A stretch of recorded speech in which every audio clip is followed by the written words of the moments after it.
Does walking on my bridge. This is I. What's the bill? Look, I'm going up the hill to eat some green. You can't walk on my bridge. I'm going to eat you up. Oh no, don't eat me up. I'm just a little billy goat. Wait for big billy goat Gruff. And the whole big wait for big billy goat. And big billy goat walk on the bridge. Who's that walking on my bridge? This is I. It is I. Big billy goat Gruff. I'm going up that hill to eat some green grass. You can't walk on my bridge. I'm going to eat you up.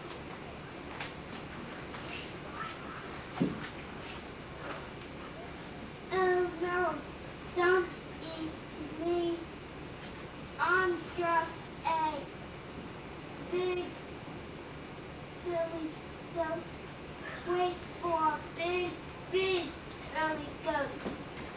The children wait for big billy goat. And big billy goat walk on the bridge.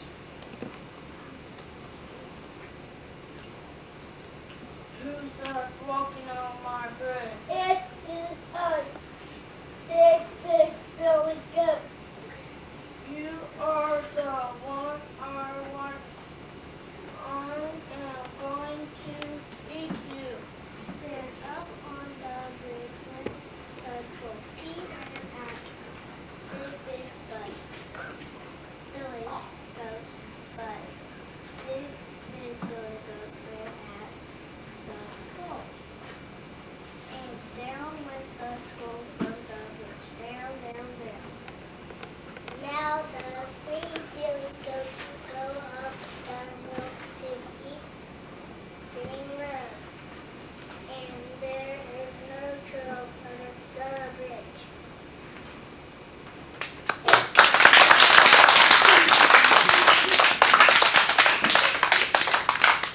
Very wicked one is take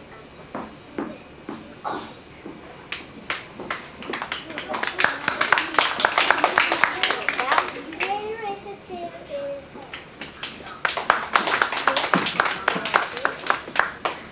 little billy goat Gruff is Michael.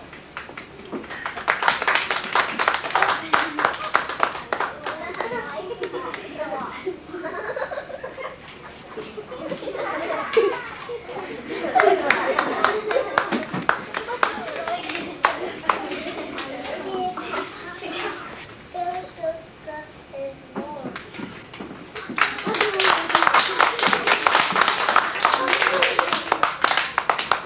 Big billy goat Gruff is James.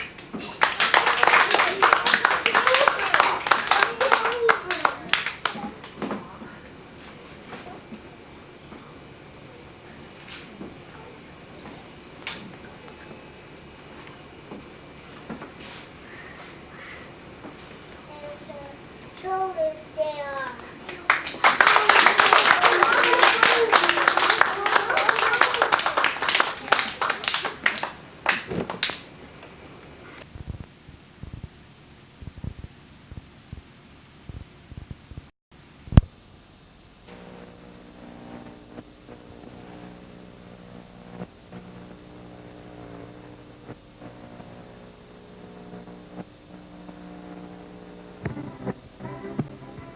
How fast can a model go? Are there very many women pilots? Are models really the same as regular airplanes? How high can a model fly? How much does a model airplane weigh? How do the wings keep an airplane up? How slow can a model airplane go before it falls?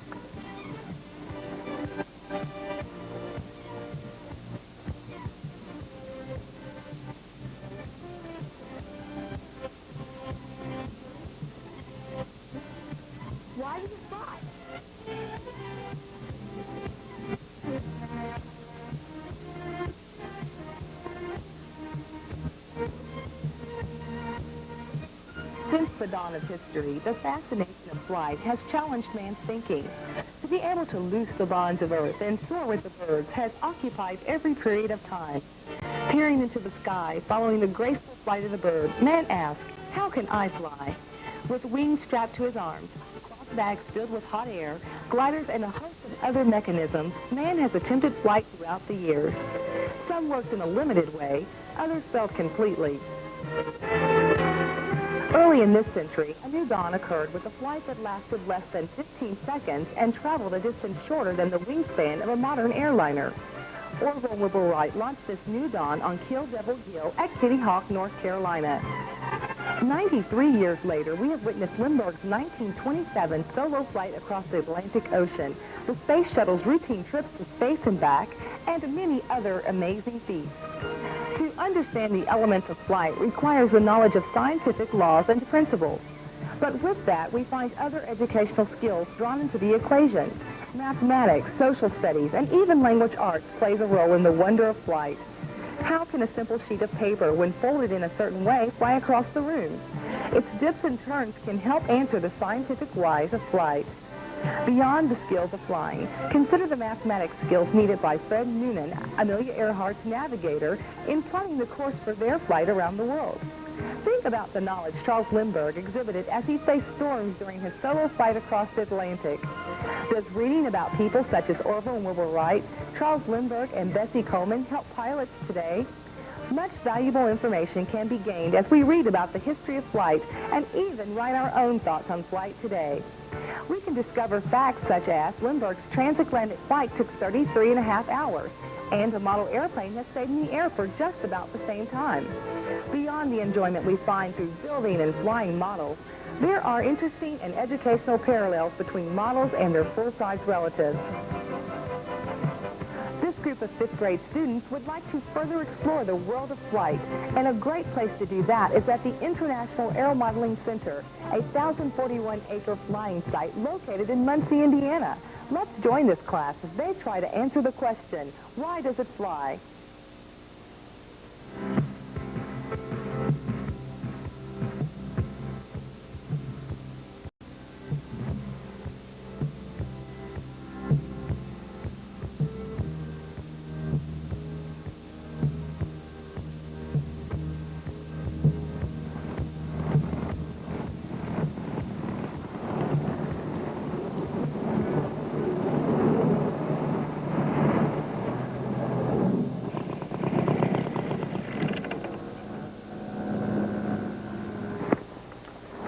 Did you enjoy the model airplane exhibition? Yeah! Are there any questions before we move to the Frank Ayling Museum and you can have a chance to see that? Yes. Why does a model airplane fly? It isn't real. Oh, but Aaron, it is real. Please, why don't you step around here and let me show you.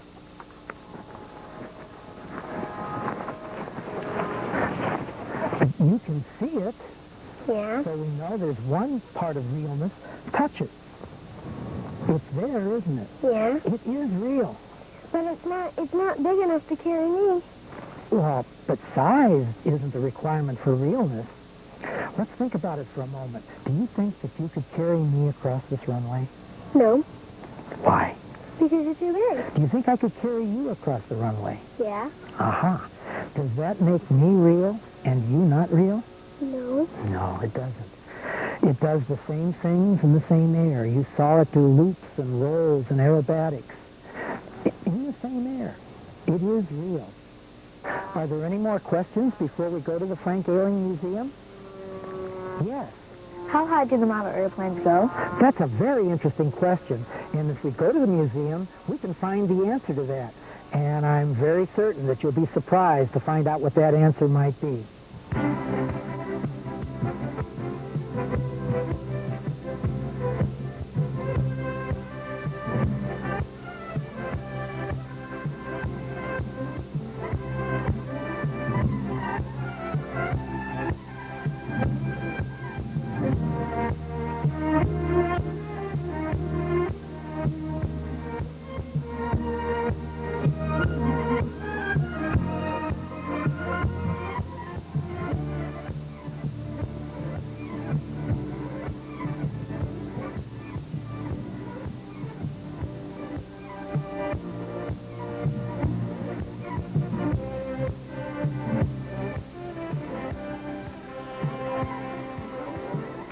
Welcome to the Frank Ayling Museum Hobby Shop.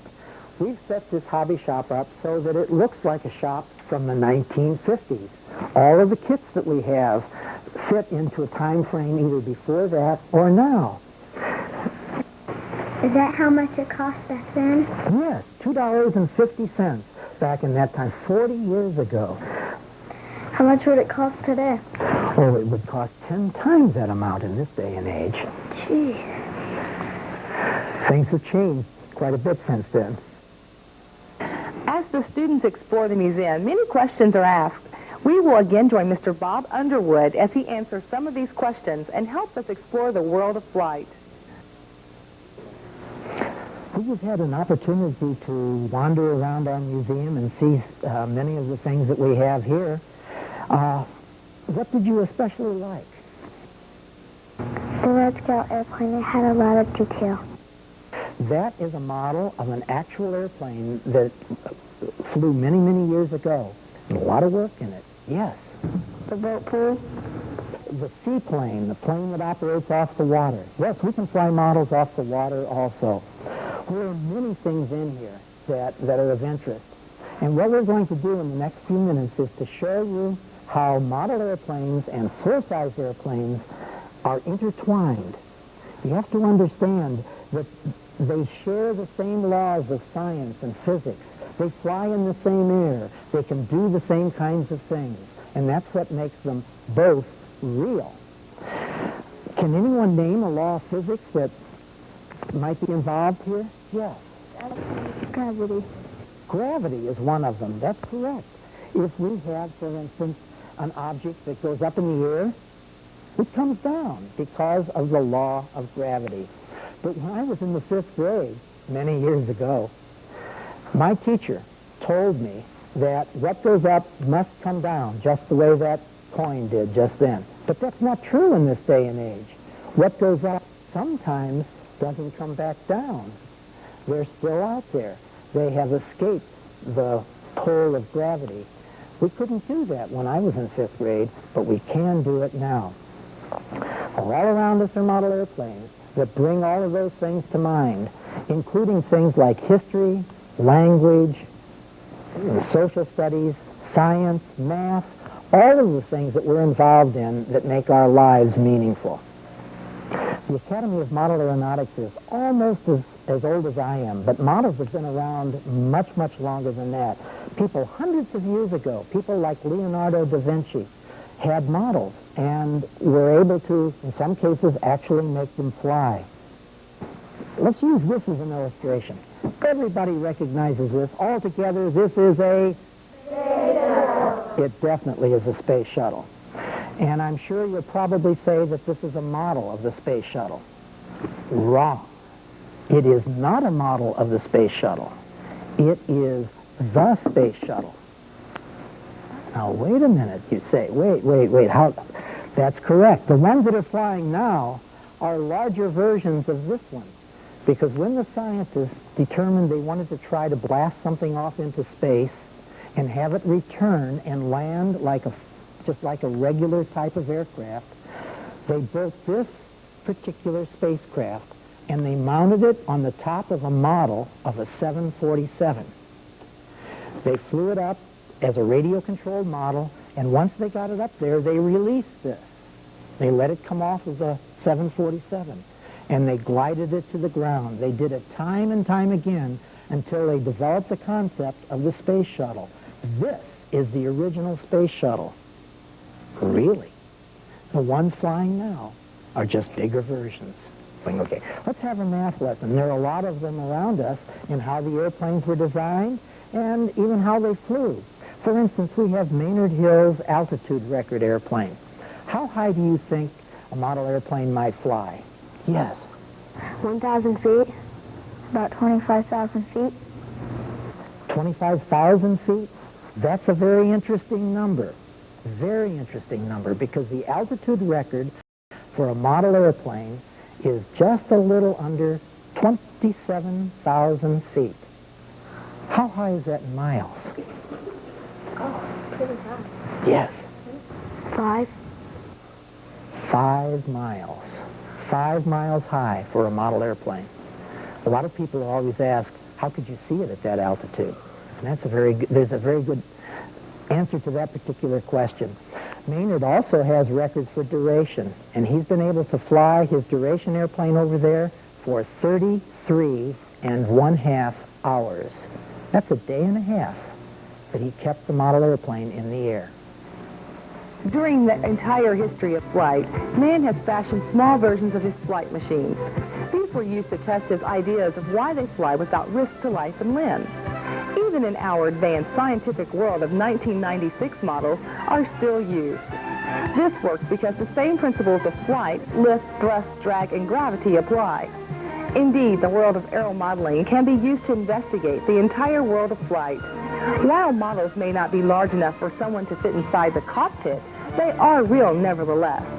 The building and flying of model airplanes can have a profound impact on future aviators. To quote Neil Armstrong, the first man on the moon, "My building and flying activities significantly contribute to my interest in aeronautics and was a primary force in directing my education toward aeronautical engineering. In a few years, perhaps this modeler will be the first person on Mars."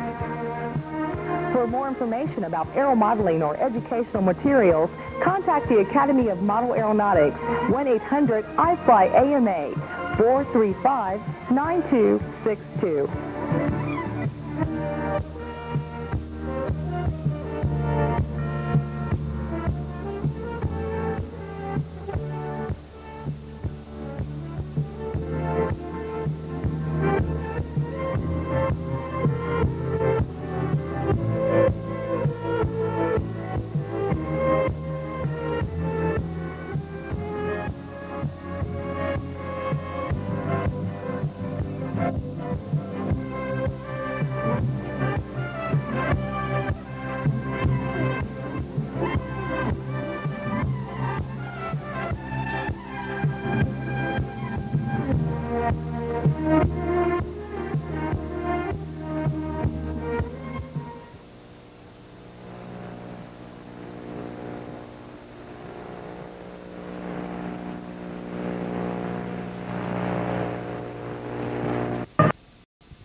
Now, you can bring the magic of Disney's 101 Dalmatians to life on your home computer with Disney's animated storybook, 101 Dalmatians on CD-ROM.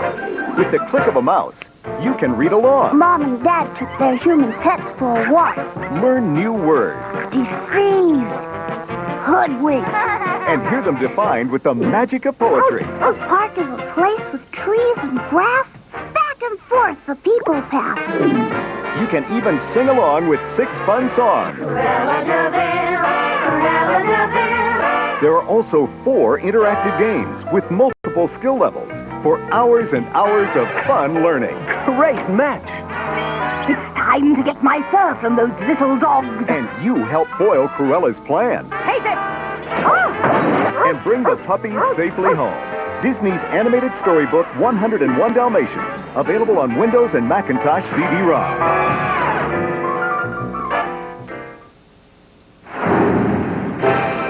Coming soon to